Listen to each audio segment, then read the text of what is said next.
Hola a todos y bienvenidos a nuestro podcast sobre pedagogías críticas y decoloniales. Desde la redacción de Reposando en la Educación, soy John Ospina y hoy, siendo 2 de abril, exploraremos cómo la educación en Colombia ha sido influenciada por modelos coloniales, cómo las pedagogías críticas y decoloniales pueden ser una herramienta para el cambio y sobre cómo pueden abrir caminos hacia una educación más equitativa y transformadora. Estoy aquí con Mercedes Casiani, licenciada en Lenguaje y Literatura, y Jaime Castañeda, especialista en gestión de proyectos. Y juntos analizaremos estos temas desde diferentes perspectivas, junto con su impacto en nuestras realidades. Vamos a analizar cómo la educación en Colombia ha sido influenciada por modelos coloniales, las desigualdades estructurales que persisten y cómo la pedagogía crítica decolonial pueden ser una herramienta para el cambio. Para comenzar, ¿qué entendemos por pedagogía crítica y decolonial? Empecemos con nuestro profesional Jaime Castañeda. Muy buenos días. Hola a todos, es un placer estar aquí. Gracias por invitarme al podcast. Bueno, empecemos estableciendo que la pedagogía crítica es un enfoque educativo que surge con Paulo Freire, un educador y filósofo brasileño que revolucionó la manera en que entendemos el aprendizaje. En su obra Pedagogía del oprimido, plantea que la educación debe ser un proceso liberador, donde los estudiantes dejen de ser receptores pasivos del conocimiento y se conviertan en agentes activos de su propia educación. Es decir, busca que los estudiantes cuestionen y transformen su realidad activamente. Por otro lado, la pedagogía decolonial propone desmantelar las estructuras coloniales que aún persisten en nuestras prácticas educativas, valorando los saberes y cosmovisiones locales. En otras palabras, nos invita a cambiar de paradigmas educativos históricos en la región. Gracias por su aporte, compañero Jaime Castañeda. Ahora escucharemos el aporte de la licenciada Mercedes Casiani. Muy buenos días y bienvenida. Hola mis compañeros de podcast y a todos los oyentes. También estoy muy agradecida de estar aquí, aportando a lo que dice nuestro compañero Jaime. José Bat, en el 2004, nos explica que los sistemas educativos en la región han sido moldeados por estructuras coloniales, lo que efectivamente ha perpetuado desigualdades. En Colombia, por ejemplo, se puede considerar que la educación ha sido históricamente una herramienta de control y dominación. Con solamente dar un vistazo a la época de la colonia, podemos evidenciar que la educación estaba en manos de las iglesias y solo las élites tenían acceso a ella, lo que marcó una diferencia enorme entre quienes tenían acceso al conocimiento y quienes quedaban relegados a la educación informal o a la ausencia total de formación académica. Algunos autores, como Aníbal Quijano y Walter Mignolo, han trabajado en el concepto colonialidad del saber, que explica cómo el conocimiento ha sido estructurado desde la perspectiva eurocéntrica, ignorando o menospreciando otros saberes como las comunidades indígenas y afrodescendientes. Es decir, Mercedes, que ante este escenario, la pedagogía decolonial nace como una respuesta a la necesidad de mantener los modelos de pensamientos impuestos por la colonización. Porque creo que hemos avanzado, aunque aún enfrentamos desafíos significativos en términos de equidad y reconocimiento de nuestra diversidad cultural. Correcto. Es más, John, estas estructuras coloniales no solo han afectado el acceso, sino también los contenidos de la educación. Debemos entender que desde esa época se imponían modelos europeos de pensamiento y valores que delegitimaban los saberes locales. Aunque efectivamente hemos avanzado, basta con visitar una escuela en un resguardo indígena para notar las diferencias en la infraestructura, materiales y formación docente con respecto a las escuelas urbanas. Me llama mucho la atención y me parece muy importante esa idea de la colonialidad del saber que mencionó Mercedes.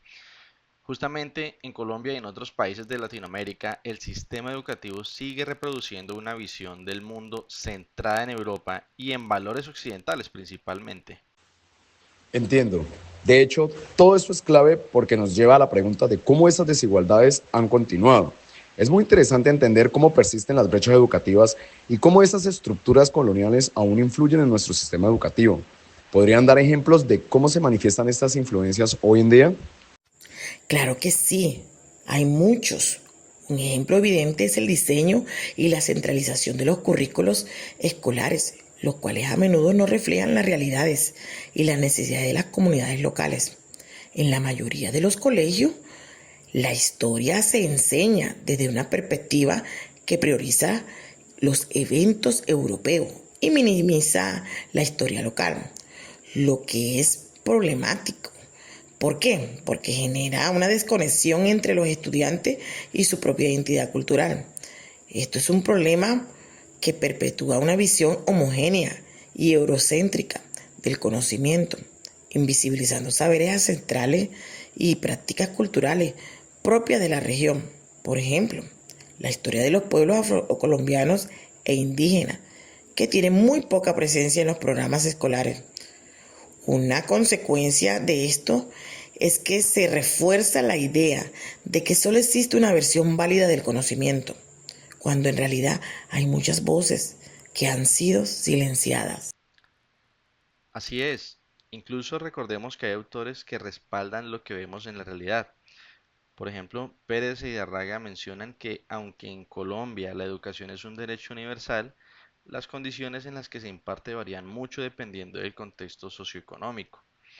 Es claro para todos que en las zonas urbanas hay más acceso a la infraestructura y tecnología que en las zonas rurales, zonas en las que los estudiantes enfrentan dificultades como la falta de docentes especializados, materiales didácticos y conectividad a Internet.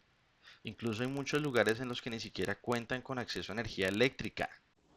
Compañeros, toda esa información es preocupante. De hecho, tengo el dato que según el DANE, solo el 17% de los hogares rurales tienen acceso a Internet.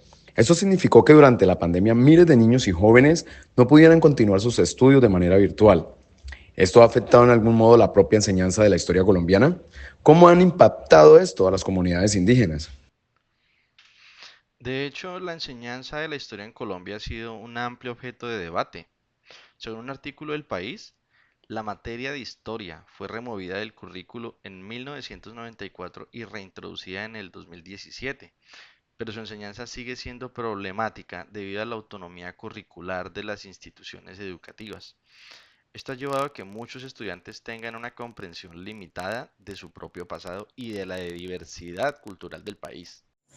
En cuanto a las comunidades indígenas, entendamos que según López López, en el 2019, la educación en América Latina ha sido dominada por una visión eurocentrista, lo que inevitablemente que deja de lado los saberes locales e indígenas. En este contexto, un caso paradigmático es la falta de la enseñanza de las lenguas indígenas en la educación formal.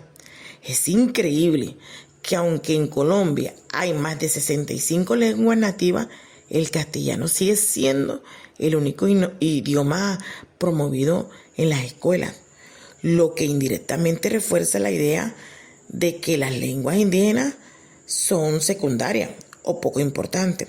Esto también afecta directamente la transmisión de conocimientos ancestrales y pone en riesgo la supervisión de muchas culturas ancestrales.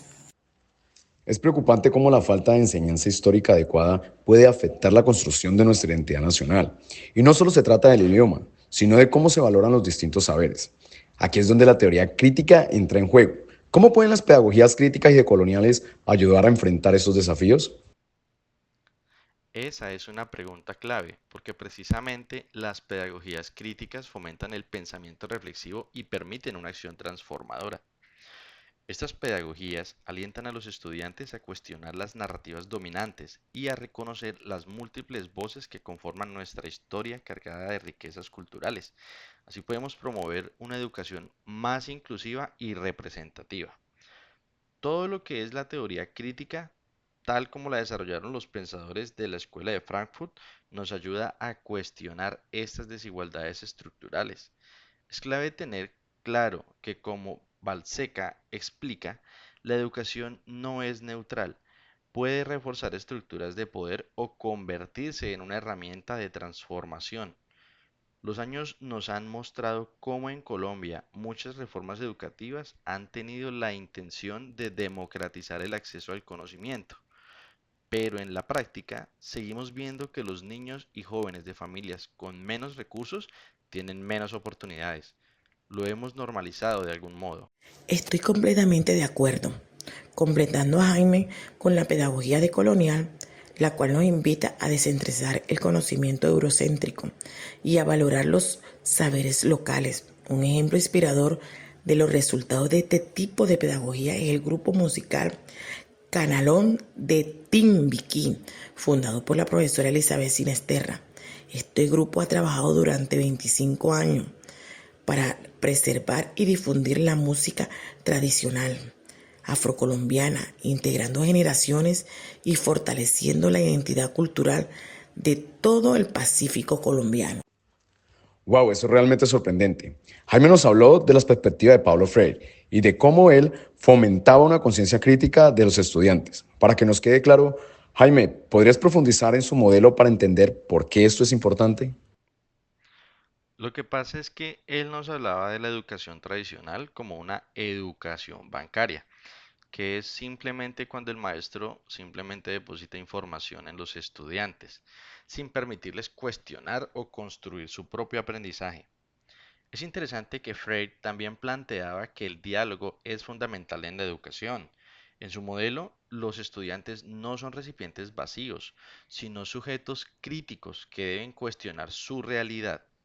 Por eso, las pedagogías críticas y decoloniales insisten en la importancia de escuchar otras voces y validar otros conocimientos. Aportando un poco más, Freire ve a los estudiantes como sujetos activos, capaces de transformar su realidad, por lo que su enfoque y su modelo nos ayuda a comprender un poco la educación. No solo transmite conocimiento, sino que también puede ser una herramienta de transformación social, ampliando un espectro hacia otros autores. En esa misma línea, Catherine Walsh, una de las teorías contemporáneas de la pedagogía decolonial, sostiene que la educación debe ser un espacio de resistencia y reexistencia. Es decir, no basta con denunciar las estructuras coloniales, sino que debemos crear nuevos espacios de enseñanza que promueve la inclusión de conocimientos marginados. Esa idea de, entre comillas, resistencia y reexistencia me parece clave. Ahora bien, ¿existen ejemplos concretos en Colombia donde se estén aplicando estas pedagogías o enfoques de forma más efectiva? De una perspectiva decolonial, ¿cómo se relaciona esto con la educación en Colombia? Pero claro que sí. Por ejemplo, en el departamento del Cauca, algunas comunidades indígenas han creado sus propios modelos educativos basados en sus tradiciones y formas de conocimiento, que enseñan desde su cosmovisión, integrando la naturaleza y la comunidad en el aprendizaje. Esto es un enfoque que desafía completamente el modelo tradicional impuesto desde la colonia. La Universidad Autónoma Indígena Intercultural, UAIN, es un ejemplo de cómo se pueden estructurar un sistema educativo que no solo respete, sino que también fortalezca las culturas originarias. Otro caso que conocemos, compañero Jaime, es la Escuela Intercultural del Pacífico en Buenaventura, la cual incorpora elementos de pedagogía crítica y decolonial para fortalecer la identidad afrocolombiana a través de la música y la historia local. Es fascinante cómo estas iniciativas culturales pueden complementar los esfuerzos educativos en la construcción de una identidad más sólida. ¿Conocen otros ejemplos de prácticas educativas que incorporan estas pedagogías en Colombia? Sí, hay varios. En la región del Catatumbo, conocida por su compleja situación socioeconómica, se han implementado aulas de paz como contracaras de las economías ilícitas. Estas iniciativas buscan ofrecer alternativas educativas y fomentar la paz en comunidades afectadas por el conflicto y la violencia. Otro ejemplo, en Guapicauca, Elice Logano ha liderado un proyecto que vincula la educación con el emprendimiento a través de la producción de chocolates artesanales. Se capacita a mujeres y cultivadores locales en gestión empresarial, técnica de producción y comercialización, promoviendo el desarrollo económico y cultural de las comunidades. De este modo, el aprendizaje no solo se centra en conocimientos académicos, sino que también en habilidades prácticas que permite transformar la realidad local a través de diferentes metodologías, como aprendizaje basado en proyectos, ABP, educación en el desarrollo comunitario y formación en oficios y emprendimiento.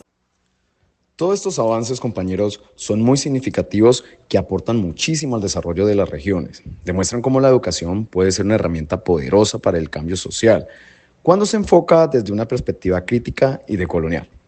Pero como todo en la vida, también sabemos que hay muchas barreras para que estos modelos se generalicen. ¿Cuáles creen que son los principales obstáculos para la implementación de pedagogías críticas y decoloniales?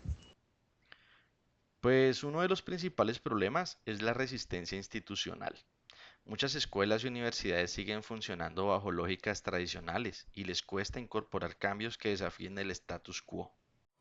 Otro obstáculo evidente es la falta de formación docente en esta área. Muchos profesores no han sido capacitados para aplicar pedagogía crítica y decoloniales, lo que limita su capacidad de innovar en el aula. Esos problemas que mencionan, compañeros, nos muestran que los problemas son tanto una cuestión de voluntad como de capacidad, aparte de las ya mencionadas barreras estructurales y económicas. Ahora, partiendo de que la educación tiene un enorme potencial de cambio si se adopta una mirada crítica y decolonial, y entendiendo claros cuáles son los obstáculos que podemos estar afrontando, se facilita identificar la ruta ideal para superarlos. Ahora, ¿qué pasos podemos tomar para avanzar hacia una educación más equitativa y representativa en Colombia? ¿Cómo podemos impulsar estas pedagogías en el contexto de colombiano? Esa es la clave para lograr los tan anhelados cambios.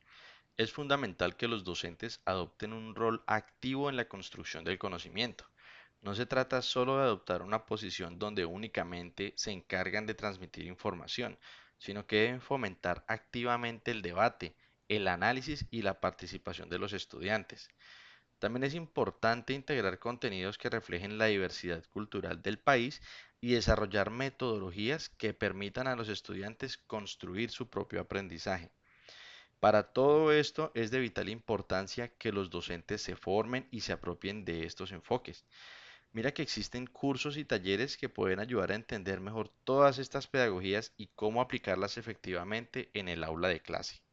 Completamente de acuerdo, pero no olvidemos que el cambio no radica solamente en el rol docente, sino que también es importante que la comunidad educativa en general se involucre.